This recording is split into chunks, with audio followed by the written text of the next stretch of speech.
Patrick, we're going to talk about a few Canucks topics today. We're going to talk about moves that they might still make. But the first thing that you and I thought of when we were talking about brainstorming was, hey, it's middle of July. There's one player that hasn't been signed yet, and that is Arturs Silovs. Should people be panicking? What should people think about Arturs Silovs not having signed a contract with the Canucks yet? I think it's tough to guess because, first of all, you go back to the pre-draft press conference we had with Patrick Allvin, and Allvin basically, we can see him playing games in the NHL next year. Definitely positioning himself for possibly getting someone else. But then they went and get Yuri Patera, who signed to a 2-way deal, and nothing in his resume tells you this guy's going to be the backup over Arturs Silovs. So you're like, okay, so Silovs is still the plan. But they haven't signed him. But then you look and say, well, they got $1 million kind of left to fiddle with. So presumably that's him. And then, of course, there's the $2.5 million that currently is assigned to Tucker Poolman that I think they would love. They dream of not having to put on LTIR because they would love to accrue some cap space. Okay, that's another topic for today. Quickly. I think it's a big stare down. I think that's all it is right now is the agent's trying to see if he can grind a little more. Maybe somehow Patrick Allvin at some point finds a way to unload the contract. But I don't think, even if that were to ever happen, I mean, we know he did tell me that, last spring that he tried to do that. If somehow he were ever to find a dance partner, I don't think that's happening until training camp. That is just me guessing, by the way. I have no information. That's just the best logical guess I could make if that were ever to happen, and I don't think it's going to happen. So with Silovs, maybe his agent's sitting there going, "Oh, okay, maybe you're going to find a little more. You can give me a little more." But then, of course, there's no way they start training camp without Silovs as their backup. So then there's a few kind of things, straight threads there that you can kind of say, "Oh, what's this? What's that?" But I mean, at the end of the day, the most likely one is that he will sign a contract for $1 million and will be the backup next year. So let's go to the topic of Tucker Poolman moving, because I think, ultimately, I agree with you. I think it just comes down to an agent saying, okay, well, maybe you can move something and maybe you can give my client a little more money because you moved this money out. So the Canucks have tried to move Tucker Poolman before his contract. Yeah. They've tried to move it $2.5 million on the books for this season. Patrick Allvin told you that. Has a thing for the guys named Patrick. Those goes there you go. They communicate with each other. Guys with no hair named Patrick who wear glasses. That's pretty exact, actually. There you Allvin, go. by the way, people, I don't think I report. Patrick Allvin was very keen observer during development camp, and was wearing a hat. I thought it was very interesting. It was almost like he was trying to, but he was standing with all the managers. So, what kind of hat was he wearing?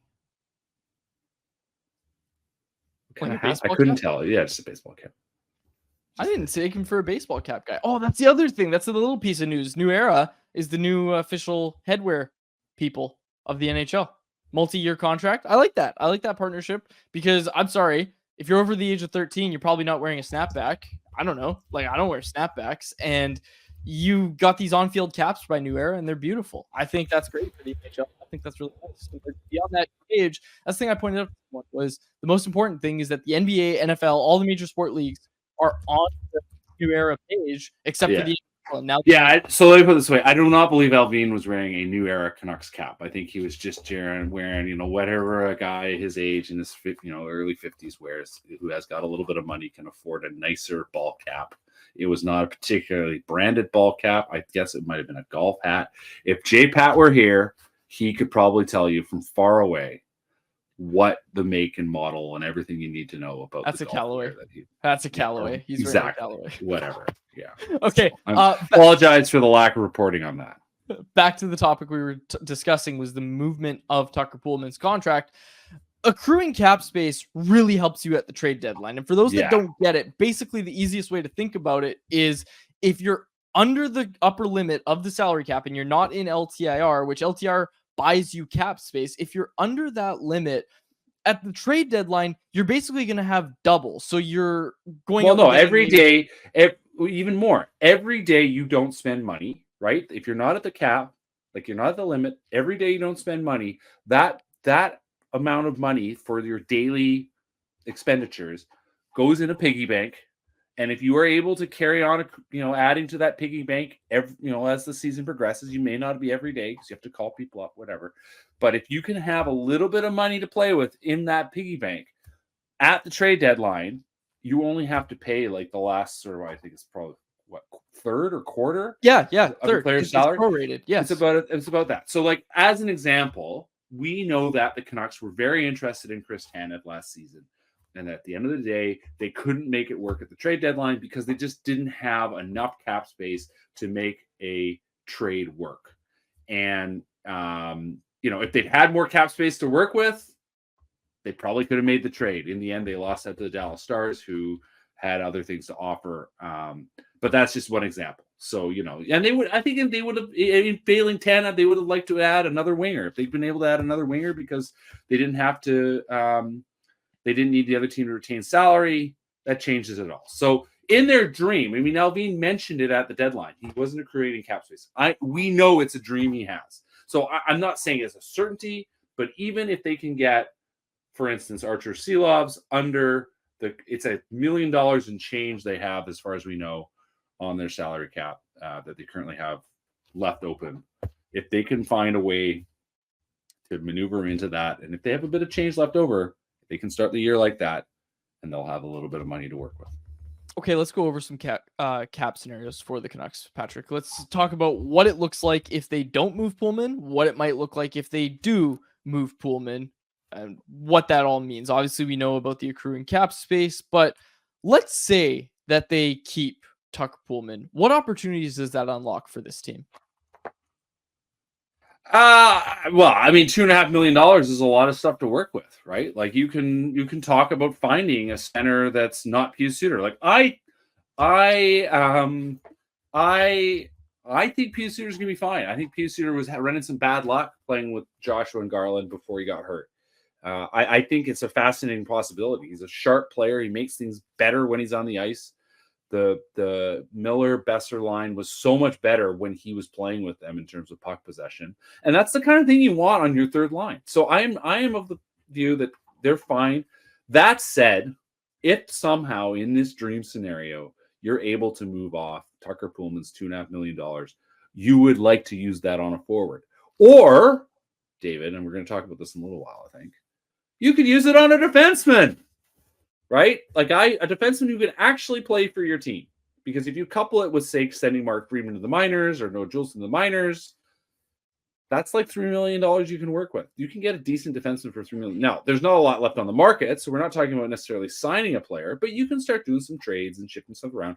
And we certainly know that not only is there trader Jim Rutherford, but it is not Pat Alvin, right? Like he likes to move forward and make some moves. So, simply getting Poolman off the books. And then, of course, you could try to accrue some cap space, but getting Poolman off the books creates so many great possibilities for the Vancouver Canucks. And that is probably the reason why Patrick Alvin has not been able to find somebody to take the Poolman problem off his hands. Okay, Patrick, take your Patrick cap off and put on another Patrick cap. You are Patrick Alvin. You are texting other general managers and you are trying to offload Tucker Poolman. Let's say you were texting Kyle Davidson or whoever, and he says, this is going to cost you a blank. At what point with that reply, what would the price be for you to be okay with moving off of Tucker Poolman? I mean, what's your I mean, like, listen, the Canucks actually have decent pick value in next year's draft. But I don't think it's been a long story here of not having second round picks. I would advise not stand Pat Alvin to not trade his second round picks in any of the drafts, Scott. Well, okay, I'll raise. But other than that, you trade any other pick you can unload: a third round pick, a fourth round pick, a fifth round pick, all of them. Just pick in the first and second rounds. Get rid of all those picks that don't turn into anything, and just move on and get Poolman off the books. Just go to Kyle Davidson and said, "I'll offer you all my picks that aren't 1 or 2 for next year's draft. You can have some fun with it. Go for it. Go, Patrick, go." We talk about the Dallas model a lot on this show, but another thing that Dallas does, people should notice this. They trade every pick except their first round pick. Like every other pick is on the table. Owner Quads loves this. Trade every pick except for your first round pick. Keep your first round pick. Trust that your scouting staff is going to hit on it. And that's why Dallas is Dallas. Yeah. Like, that's what's led to their success, is trading everything but their first round pick. That's a model I'd like the Canucks to follow. But I'll basically, how I look at this Poolman situation, Patrick, is you look at the asset that you're being asked to give up. Let's say it's a third round pick in this scenario, because we don't think it should be a second round pick. Let's say it's a third round pick and you're thinking about a third round pick. Okay, what can you do to improve this team with a third round pick in season? And you basically just have to look at it and say, are we going to get more value by accruing cap space, or are we going to get more value from having this money in LTIR and just keeping Tucker Poolman around and having that money in LTIR? And honestly, I think there's a case to be made that just keeping Tucker Poolman, if it's going to cost you a third round pick, is maybe the way to go. Like, let's not forget, Nikita Zadorov was acquired for a third and a fourth round pick, or was it a third and a fifth? It was two later round picks. Yeah, exactly. Is my point. So if you're looking at it from that scenario, I'm of the mindset that you may want to actually keep Tucker Poolman if it's going to cost you a third round pick. It might just be in your best interest to keep Tucker Poolman for a third round pick. And I certainly don't think you do it if it's a second round pick for that reason. Yeah. And like I said, whatever it takes, just make it happen. Don't worry about it. Damn the torpedoes, full speed ahead. Here's one. Make it happen. Here's one. Patrick Allvin rings up Kyle Davidson. I don't know why we keep using him as an example, but he says, Kyle, I will give you a 5th, 6th, and 7th round pick. You just take all of them. I don't need any of them. Just take them. Take them all. Take them all for Tucker Poolman. Kyle Davidson says yes. I'm on board with that. Give up those 3 picks. Who cares? Who knew he was worth all that? Yeah. Jim Benning knew. John Weisbrod. Yeah. Okay. Let's can't wait to come back to John Weisbrod later in the show. Do you want to talk about John Weisbrod right now, Patrick? No, save it for the order. Don't go away, David. We have a list of stuff. We do. We have a big show. People don't get this, but we have a big show. It's mid-July and we have a big Grady, what website is that? Yes, exactly. Puckpedia. I wrote about them today. I literally targeted the guy. Story will be up soon. No, I know, Grady. You're supposed to say that on air. I'm giving you a prompt. I don't need. Grady's turning on his mic during the baseball. Grady's at home, so he doesn't want to use his laptop mic, but he's turning on his mic for the baseball trivia. And he's got some questions ready. I think it's going to be a lot of fun. Grady's our man. He's going to pull a Steve Harvey, and he's going to come on and give us some questions for the baseball trivia. But Tucker Poolman, yes. Okay, so the 2.5 million. Steve Harvey mentioned in my life today. The other one was the suit guy talking about Steve Harvey's notion that you can get 75 outfits from 5 suits. Anyway. I scrolled past that. Good what Twitter did he thread. say about it? Yeah, it's what did he say about it? Basically, he's like, the moral of the story is your suit jacket isn't meant for that. It doesn't work because of fabrics. And it's not bad. I get it. Get a sport coat. He's like, honestly, what Steve Harvey really means is you need to get a couple sport coats, and then you're doing great.